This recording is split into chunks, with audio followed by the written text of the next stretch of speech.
for lawyers. Hindi ko na kailangan, ma'am. Because you are a lawyer I yourself. can take of myself. I can take care of Yes. myself. Magtanong lang kayo ng magtanong, ano? Pag sinabi kong campaign against drug, you do it as a police officer. Nag-aral ka naman ng 2 years basic, sinunod mo lahat, you should follow. Not if you go out of the way, I cannot answer for you. Where do you draw the line of your responsibility in this war on drugs? Because guilt is personal. Yes, very personal. You're a lawyer? Yes, Mr. President. I will talk slower. Panyero, you talk slower. Okay.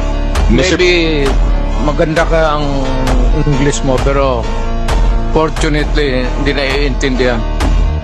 Sa mga kongresista na kaalyado ng mga NPA, mahaya naman tayo sa topic ng pagpatay dahil kayo mismo, hindi kayo nagsasalita sa pagpatay ng NPA sa mga pulis, sundalo at mamayang Pilipino.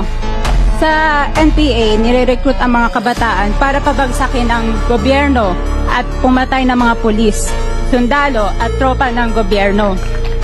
Salamat, ma'am. Mr. Chair. Bawal po pumalakpak dito. Kung gusto nyo pumalakpak, doon kayo sa labas. Maaari ba?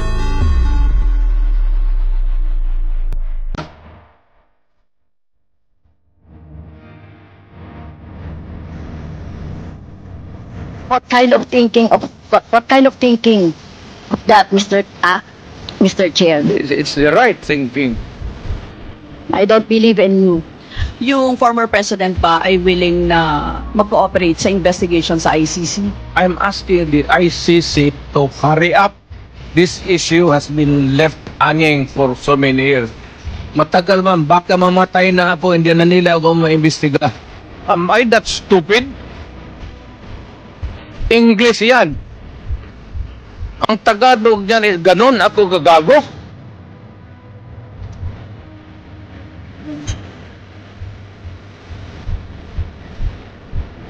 Abogado ako, fiscal ako, ganun ako gagago. Ang reported lamang po na namatay ay almost 20,000 to 30,000. So, were you disappointed on this, Mr. Kulang. Mr. Chair, yes or no? Davao style. Do not ask me to answer yes or no. You are not an investigator.